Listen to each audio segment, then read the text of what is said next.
hot water from these collectors feed into our latest mini energy plant, which is by the City Hall. We've got a transportation system that cannot function without oil. All new civic facilities would be LEED Gold, and that remains the highest standard of any local government in North America.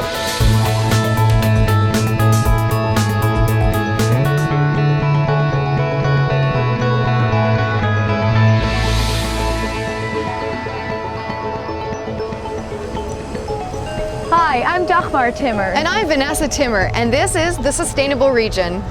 Today, we're visiting the newest section of the Southeast False Creek seawall in Vancouver. Now you can walk, run, cycle, and skate from Cole Harbour in Vancouver through Stanley Park, around False Creek, and over to Kitts Beach along the waterfront for the entire 22-kilometer distance. It's all part of Vancouver's strategy for creating alternative ways for people to move around the city.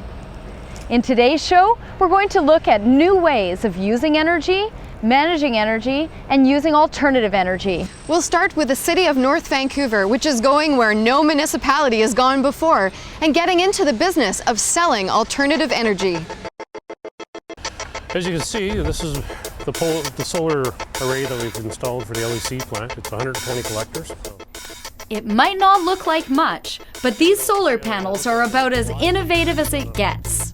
Right now we're actually on top of the new City of North Vancouver library.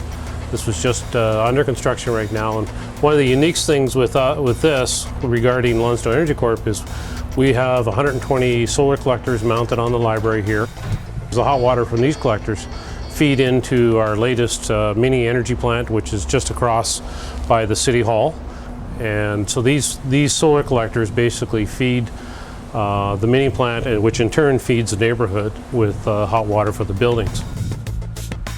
It's all part of the infrastructure of the Lonsdale Energy Corporation, created in partnership with the city to supply heat and hot water to new buildings.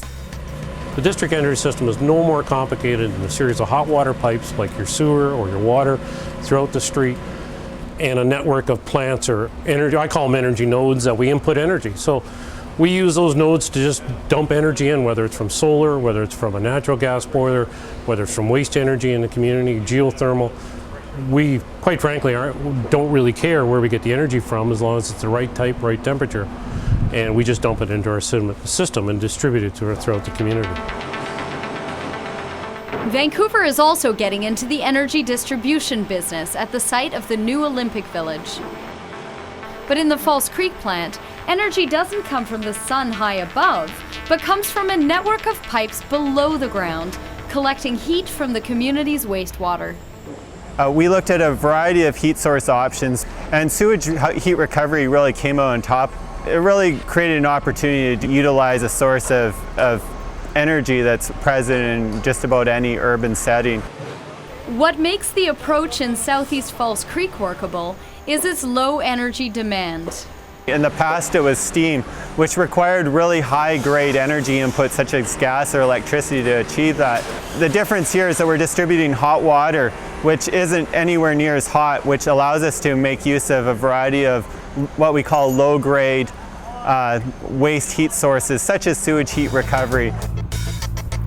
After only 5 years, the City of North Vancouver is the acknowledged veteran of this approach. It started with one mini plant serving 2 buildings. Now there are 3 mini plants serving 3 power grids. A 4th mini plant is under construction to utilize the heat from the new solar collectors, and a 5th mini plant is also in the works.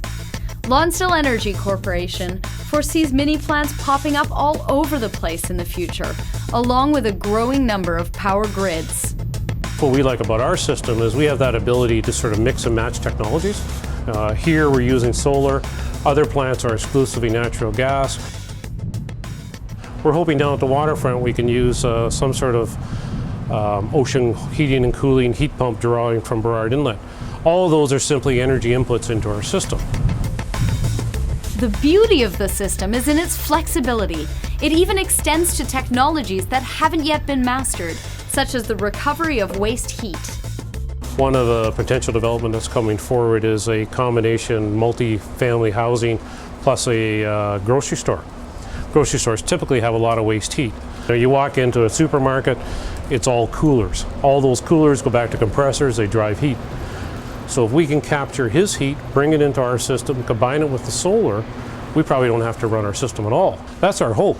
And at the end, we can just go through the community and grab what waste heat you can find and make better use of it. But there is a downside. Building a municipal energy system is expensive, really expensive. This system is already worth well over $8 million. We were very fortunate when we started out that we got good support from the federal and provincial governments with grants and loans, and that's what got us started. The finances of all this are handled in a unique way. Lonsdale Energy Corporation is a separate company wholly owned by the city, which loaned it $2 million for startup. Our mandate is to return to the city the same rate of return they would get if they took that money that they loaned us and put it in a municipal bond. So I think that's 4.5 or 5%. That means the people who eventually live in these condos won't have to worry about price gouging because the LEC's focus is not on profit. In 5 years' time, we're really hoping that we can utilize more solar energy into our system. I also see there's a real opportunity for us to use waste energy sources that are in the community, like grocery stores. But also, I think there's a huge resource for North Van on the waterfront with the Burrard Inlet that we can do something there. For more information about district energy systems, check out the City of North Vancouver's website at cnv.org.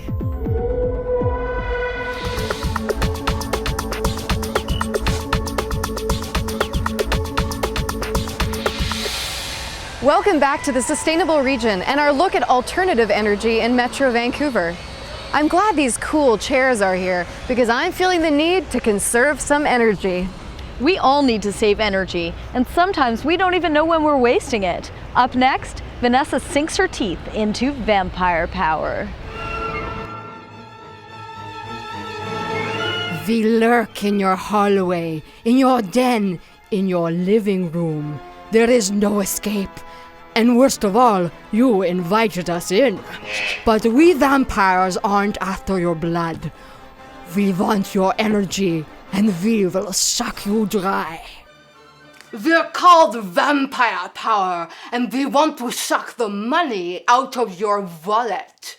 You think you're doing the right thing by remembering to turn off the TV in order to save energy when you leave the room. But fortunately for us vampires, that's actually not true. Most home electronics are drawing power around the clock, including this TV, and in this case, it's this remote that is the culprit. Because the TV needs to keep drawing power in order to receive a signal from this device.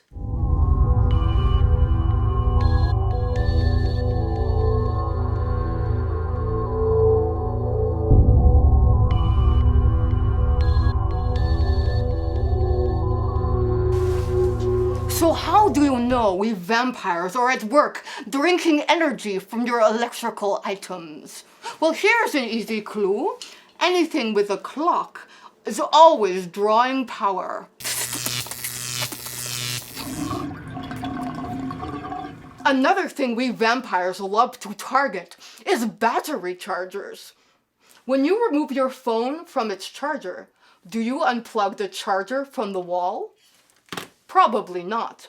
This is bad for your hydro bill, but good for us vampires. We love chargers. And think of all the gadgets with chargers. Cell phones, iPods, digital cameras, cordless power tools. Yummy.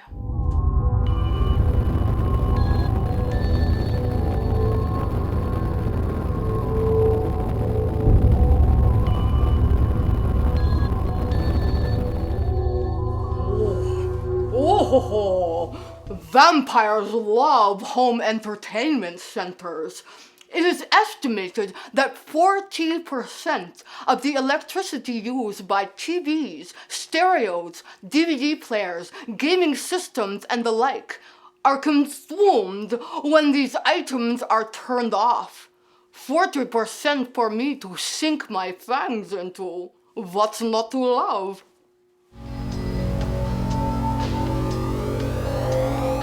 Vampires love computers too. A computer left on for 12 hours sucks up almost 1700 watt hours, while a computer in standby mode consumes only 360 watt hours. A computer turned off takes only a tiny amount, just 24 watt hours, hardly worth a thirsty vampire's time. Here's food for thought. Did you know that most microwaves gobble up the same amount of electricity to run the clock as it takes to make a bag of popcorn? Personally, I don't like popcorn. It gets stuck in my teeth. The vampires are getting stronger year by year because you people keep buying more stuff. Count them up in your house. You may be surprised to find out how many you have. The average is 25. That's a lot of vampire power. Oh, I'm feeling depleted. I need more juice. I'm off to drink some more electricity.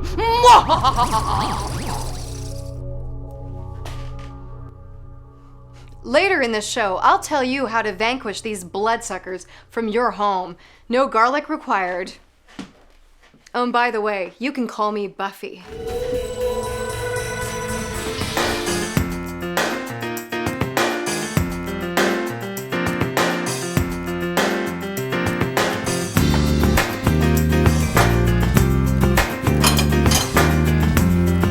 So tempting. The kitchen sink is right there and it's only a little grease. But before you dump it down the drain, take a look at this. Now that's just nasty.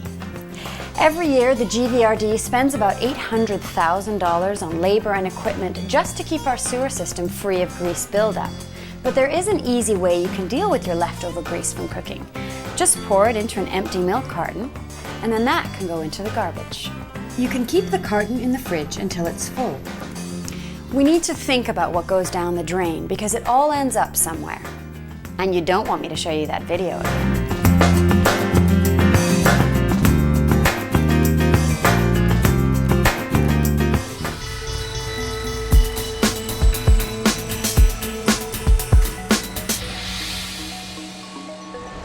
Welcome back to the Sustainable Region and our look at energy as we tour the newest section of Southeast False Creek. These impressive granite blocks were originally supposed to come from China, but the landscape architect pushed to buy them locally from a quarry on Hardy Island. That saved both carbon emissions and energy. Up next, a provocative look at the movement of people and goods in a future without cheap fossil fuels. We've got a transportation system that cannot function without oil. Dr. Anthony Pearl thinks it's time for a revolution. He's the author of Transport Revolutions, Moving People and Freight Without Oil. Burrard Inlet has pretty much the biggest cross-section of motorized mobility that you'd find in any major city in Canada. You have everything from seaplanes and helicopters buzzing in and out to ocean-going container vessels, bulk carriers, cruise ships, and in the distance, of course, you even see the jet aircraft coming from YVR. The one thing that all of this diversity had in common is that it's all fueled by oil. A lot of what we take for granted now involves long trips for us and for our goods on very energy-intensive modes of transportation. Transportation is almost entirely dependent on oil as a fuel, and it's the single biggest user of oil in the world.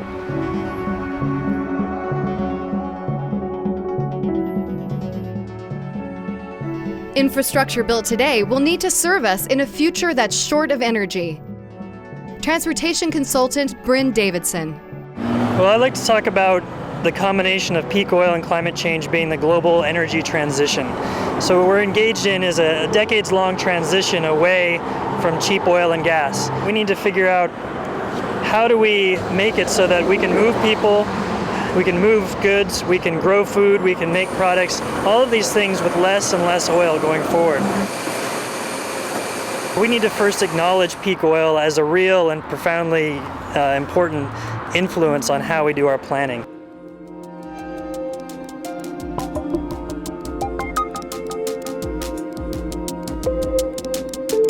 High prices of oil could cause 4 types of transport revolutions. Electric motors will replace internal combustion engines. Electric vehicles will be grid-powered by rail or wires. Marine transport will utilize wind power. Air travel and air freight will decline. At some point, people will be looking for alternative technology and alternative fuel sources, and there's a few of them that are more promising than others. According to Dr. Pearl, the only thing that's ready for prime time are electric motors. Vancouver already has the seeds of an electric transportation alternative. Electricity can be generated by many different energy sources. Oil is not required at all. I mean, at the moment, oil is something like 98% of our transport system, and we're going to have to start to shift that. That's going to mean starting with hybrid cars, electric transit, electric rail freight.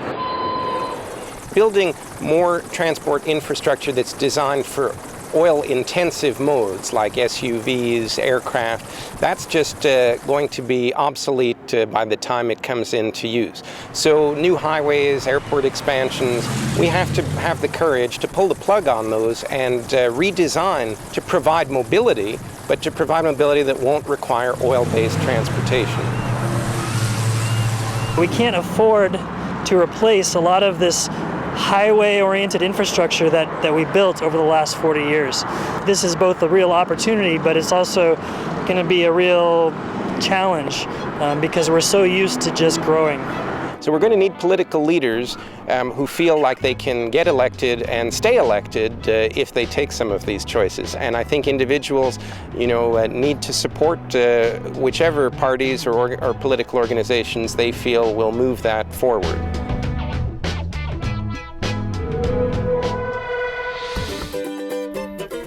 When it comes to pollution, every home is a waterfront property. Washing your car on the street sends soap, oil, gasoline, and other toxic chemicals straight into our storm drains. Wash your car with eco-friendly soap and over grass or gravel where it will soak into the ground instead. Because the storm drain is a direct link to your nearest waterway, and our waterways are only as good as what's in them.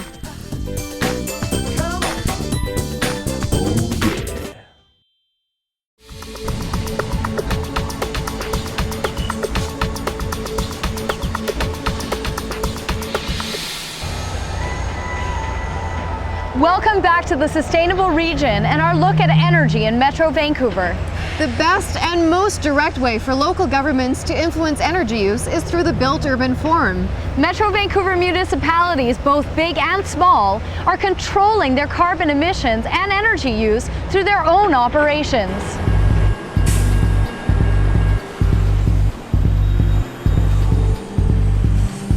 Most places like Metro Vancouver, the majority of emissions are coming from transportation and from buildings. From transportation, that includes the passenger vehicles as well as freight and some off-road equipment. On the buildings, it's how we heat space and water and using natural gas for that.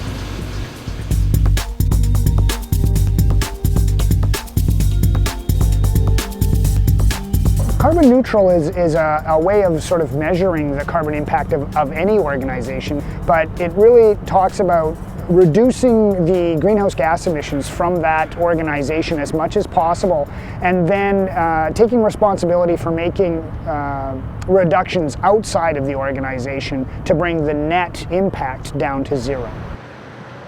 Council has made a number of commitments to carbon neutrality. I think the big one initially is committing to have our own operations carbon neutral by 2012, and also looking at new construction of new buildings to have them, all buildings, not just city buildings, carbon neutral by 2030. We established a new policy that all new civic facilities would be LEED Gold, and that remains the highest standard of any local government in North America for the performance of their own facilities. One of the big ways that cities can make a dent in their carbon emissions is by using green energy. Local governments like the City of North Vancouver and the City of Vancouver not only use alternative energy, they produce and own it too. For the entire Southeast Falls Creek neighborhood, we're constructing what's called the neighborhood energy utility. We're going to actually take waste heat out of our sewer system, increase the temperature, and distribute that heat through hot water pipes throughout the entire neighborhood. And we'll provide most of the heat, both for space heating as well as the water heating for that whole community of 17,000 people. So even though we continue to expand the amount of facilities and the size of facilities available to serve our growing population, the energy use overall in our bundle of facilities is actually declining. And green energy isn't only for the big cities. North of Port Moody is the rural community of Anmore, population 1,400. Their solar array is the first of many planned projects. The future is going to require more production of energy that isn't dependent on carbon, on oil. So I got to thinking about how a small municipality could get into this and start producing energy for themselves with a model that doesn't infringe on or encumber the liability of the municipality itself. It's controlled by the municipality, but is an independent foundation. The municipality doesn't have any responsibility for funding the foundation. Foundation goes out and finds money for itself. The solar array now produces 175 watts when it's sort of like this. That goes into the village hall, and if the village hall doesn't use all of that, it then goes into the grid, and we get paid by BC Hydro with that excess energy that we put into the grid. About 130 of the 185 local governments in BC have signed onto the Climate Action Charter, committing them to being carbon neutral in their own operations by 2012. That means they have to pay for every amount of carbon that they emit. So they have an incentive to reduce that as much as they can. How far we go on emission reductions is a political decision based on what the population is willing to support.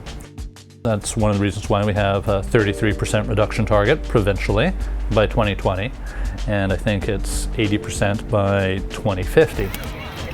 We have a culture of sustainability that's really within individuals, within the business community, and again, that manifests itself in the local government. Policies of Metro Vancouver, the province, of the federal government have to focus on ways to produce alternate energy, because that is what the future needs.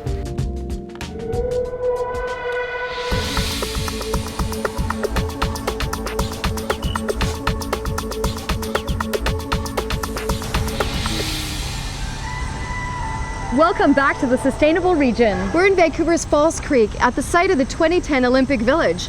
All the buildings being developed on city land will be energy efficient. Up next, to help with the energy efficiency in your home, Vanessa, aka Buffy, puts a stake in the heart of vampire power.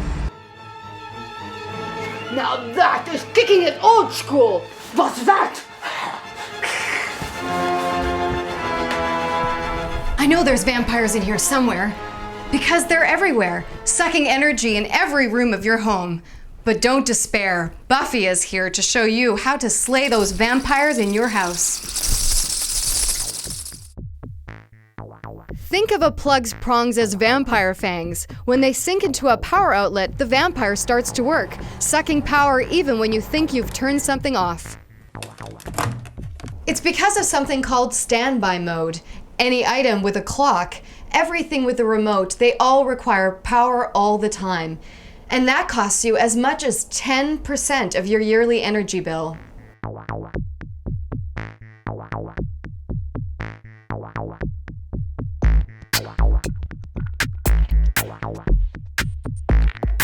It's simple, really. Just unplug everything that draws power once you finish using it. But it's not always easy being a vampire slayer, because most outlets are not located in a convenient place. The real solution is to buy a power bar. Plug everything into it, And then put it somewhere accessible. So when you're finished gaming or watching TV, you simply hit one switch and it all turns off. But of course, there is a drawback. If you unplug your programmable devices, you will lose whatever you've set up and will have to reprogram every time you plug it back in. That's impractical, so your best bet is to make sure you buy items approved under the Energy Star program, because they use much smaller amounts of standby power. Here's another trick we Slayers like to pass along. Consider plugging all your chargers into one power bar. Then you can charge all your devices at once and turn them off all at once. They don't need to be charged 24/7. Just ask yourself, will you ever actually use the timer on that coffee maker? If the answer is no, then don't buy it. Your home computer is the Count Dracula of vampire power. But unlike devices you program, there's really not much of a downside to putting it onto standby. Or better yet, turning it off entirely. That one small change will save you $10 a year. Now that may not seem like much, but if you add it all up, the average savings for slaying vampire power is about $200. Just look at it this way. You can save money, save energy, and maybe even save the planet with the touch of one finger.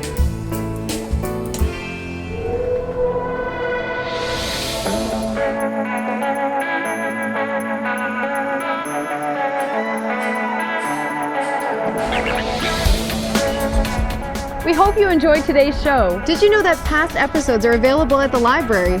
You can find them in the catalog under the Sustainable Region.